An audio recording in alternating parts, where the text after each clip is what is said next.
Mumbai university department of physical education की मुखिया professor Vasanti कधीरवड़ की पहल। मुंबई सांता क्रूज की मुंबई यूनिवर्सिटी में महा हेल्थ मेडिकल कैंप का आयोजन किया गया। यह मेडिकल कैंप मुंबई यूनिवर्सिटी के डिपार्टमेंट ऑफ फिजिकल एजुकेशन द्वारा किया गया था। इस मेगा मेडिकल कैंप में टाटा मेमोरियल हॉस्पिटल और C4 वेलनेस का बड़ा योगदान रहा है। इस मेगा मेडिकल कैंप में मुंबई हलचल के संपादक दिलशाद खान, यूनिवर्सिटी ऑफ मुंबई के फाइनेंस ऑफिसर डॉक्टर प्रदीप खापटेकर मुख्य रूप से उपस्थित हुए। इनके अलावा टाटा मेमोरियल अस्पताल के CEO commander Anand Tiwari, C4 wellness के doctor Shilpa Desai, department of physical education की मुखिया professor Vasanti Kadhirwad, wellness image consultant cofounder Nishtha Goti, निष्के मिस्ट्री डिपार्टमेंट के head officer Shivram Garge, English department के head professor Shivaji Sargar, Garware institute के director professor Naik, knowledge centre के director professor Motewar, Shrivara Mangai, economics department के professor Suresh Mane, chief security खराब डिप्टी रजिस्ट्रार घुले, उपेंद्र पंडित सहित अन्य मेहमान यहाँ उपस्थित रहे। इस मेडिकल कैंप में यूनिवर्सिटी के छात्र छात्राओं सहित सभी स्टाफ मेंबरों की भी जांच की गई। यहाँ कैंसर स्क्रीनिंग का भी विशेष इंतजाम किया गया है। Mumbai university department of physical education की मुखिया प्रोफेसर वसंती कधीरवड़ की इस हेल्थ सेंटर की पहल को देखकर सबने उनकी काबिले तारीफ की। हेल्थ से जुड़ी समस्याओं की जो उन्होंने शुरुआत की है, उससे लोगों को बहुत फायदा पहुंचेगा। सभी अतिथियों ने वसंती कधीरवड़ को बहुत शुभकामनाएं दी। मुंबई हलचल के संपादक दिलशाद एस खान ने कहा कि ऐसे कार्यक्रम में वसंती कधीरवड़ को हमारी जब भी कोई आवश्यकता पड़ेगी तो हम उनके लिए हमेशा तैयार हैं। का जो ये कैंप चल रहा है, मैं कहता हूँ कि ये कैंप तो हम लोग तो अभी इसके बाद में 3-3 महीने में करेंगे, लेकिन मेरी ये सरकार से दरख्वास्त है कि उनकी इतनी योजनाएं हैं केंद्र से लेकर लोकल लेवल तक, और बहुत से फ्री चेकअप भी मेडिकल अभी आपला दवाखाना कंसेप्ट में स्टेट गवर्नमेंट ने दिए हैं। मेरी उनसे विनती है कि उसमें ये फ्री कैंसर मेडिकल चेकअप भी ऐड करे, तो एक बहुत बड़ी सेवा हमारे देशवासियों की होगी। दूसरी बात यह है कि जितनी भी डिसीज़ है जिससे हमें फाइट करना पड़ता है, कोरोना तो ऑलरेडी हमने उसको डिफीट कर दिया है, लेकिन मुझे लगता है कि ये जो बीमारी है ये सबसे डेडली और ख़तरनाक है। और ये बीमारी इसलिए ख़तरनाक है क्योंकि जब पता चलता है तो पेशेंट 3rd या 4th स्टेज में, लास्ट स्टेज में होता है। तो ऐसे कैंप्स की पूरे देश में ज़रूरत है। NGOs हो, गवर्नमेंट हो, यूनिवर्सिटीज़ हो या कोई भी ऐसी संस्था हो, वो बाकी कैंप तो करे मेडिकल कैंप, लेकिन ये कैंप 3-3 महीने में करे, और इससे लाखों लोगों की जानें बच सकती है। अगर किसी को कैंसर डेवलप उसके बॉडी में हो रहा है तो इनिशियल स्टेज 1-2 में पता चलेगा, और ऐसा करने से उसका ट्रीटमेंट करके उसको 100% क्योर करने में सफलता हमें प्राप्त हो सकती है। और ये आज तक का रिसर्च डेटा ये भी कहता है कि कैंसर को हमने हमेशा हराया हुआ है। स्टेज 3 और स्टेज 4 केसेस में भी मिरेकल हुए हैं और वहाँ पे भी लोग बचे हैं, लेकिन स्टेज 1 स्टेज 2 के कैंसर में तो 100% सक्सेस वहाँ पे ट्रीटमेंट से पाया जा सकता है। तो मेरी आप मीडिया कर्मों से विनती है कि बाकी न्यूज़ तो आप बताएं, लेकिन ये न्यूज़ आप बार बार चलाइए।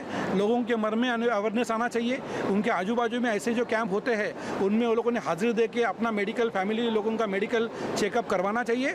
और सरकार से विनती है कि वो बाकी सब चीज़ें अच्छी कर दे, उसमें ये free cancer screening across the country एक मेगा इवेंट करके करे। 3-3 महीने में करे, 1-1 महीने में करे, 6-6 महीने में करे। और ये जो बीमारी है इसको हम सब साथ मिल के पहले तो अगर हो रही तो डायग्नोस करें, बाद में प्रॉपर ट्रीटमेंट से उसे हम हराएं। और हमेशा टाटा जो नाम है वो विश्वास का दूसरा नाम है, और टाटा हॉस्पिटल ने पूरे देश में और विदेशों में भी इसमें जो कार्य किया है ये अनपैरेलल है। इसमें दुनिया में कोई नहीं कर सकता है। और टाटा ने हमेशा की तरह इस बार बता दिया है कि हम लोगों की सेवा के लिए पैसा जो है वो सेकेंडरी हमारे लाइफ में। तो यहाँ पे आप मीडिया कर्मी को और टाटा हॉस्पिटल के पूरे यूनिट को, वहाँ के डायरेक्टर्स को, हमारे यूनिवर्सिटी के फिजिकल एजुकेशन स्टाफ को, हमारे जो वरिष्ठ अधिकारी है, कुलगुरु, प्रकुलगुरु, रजिस्ट्रार और सभी अधिकारी, सभी नॉन टीचिंग स्टाफ, और यहाँ पे जितने भी बच्चे वॉलंटियर करके काम कर रहे हैं, यहाँ पे जो भी इस शिविर का लाभ उठा रहे, इन सभी को मैं धन्यवाद देता हूँ। और ऐसे ही मेरी दरख्वास्त है कि ऐसे ज़्यादा से ज़्यादा काम पूरे देश में हो और ज़्यादा से ज़्यादा लोगों के लाइफ से इस बीमारी को हम ख़त्म करें। धन्यवाद।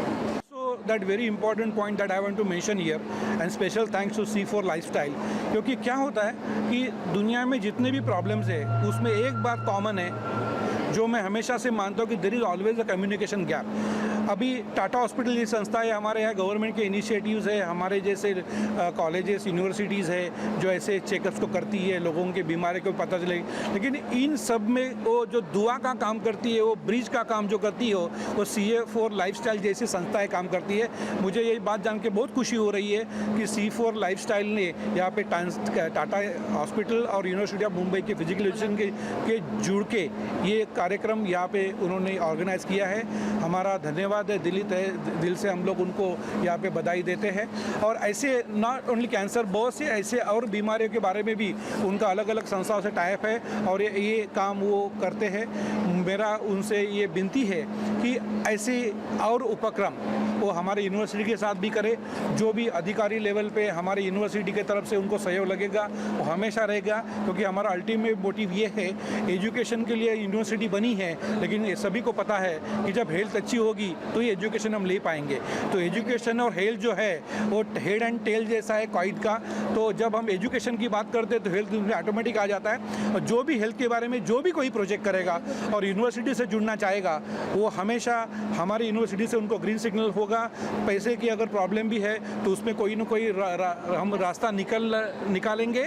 और हम ये देखेंगे कि एजुकेशन के साथ हमारे सभी छात्राओं के, उनके फैमिली मेम्बर्स के और सिटीजन्स की वहाँ पे हेल्थ अच्छी हो और एक स्वस्थ यहाँ पे भारत, जैसे कि हम लोग अभी इकोनॉमी में भी अच्छा कर रहे हैं, पूरे देश ने उसको नोटिस किया है। हेल्थ के मामले में हम लोग नंबर 1 पूरे वर्ल्ड में बनेंगे और उसके लिए ऐसे संस्थाओं का वहाँ पे सहयोग बहुत ज़रूरी होता है। मेरी यहाँ पे इन संस्थाओं को बधाई है कि C4 लाइफस्टाइल जैसी संस्थाएं आगे आके लोगों के लाइफ में कुछ अच्छा बदलाव लाने के लिए, एक सुदृढ़ भारत के लिए वो लोग काम कर रहे हैं। और ऐसे जो भी उपक्रम वो आगे करना चाहे, हम उसके लिए हमेशा उनके सहयोग के लिए तैयार रहेंगे। धन्यवाद। Shilpa Desai, founder of C4 lifestyle and diagnostic. मैं हेल्थ साइकोलॉजिस्ट हूँ और एक्सपेरिमेंटल साइंटिस्ट हूँ और बच्चों के ऊपर मैंने 5 to 7, 7 to 9, 9 to 12 में BMC स्कूल में मैंने प्रिवेंटिव साइंस के ऊपर बहुत बड़ा डेटा बेस्ड रिसर्च किया है।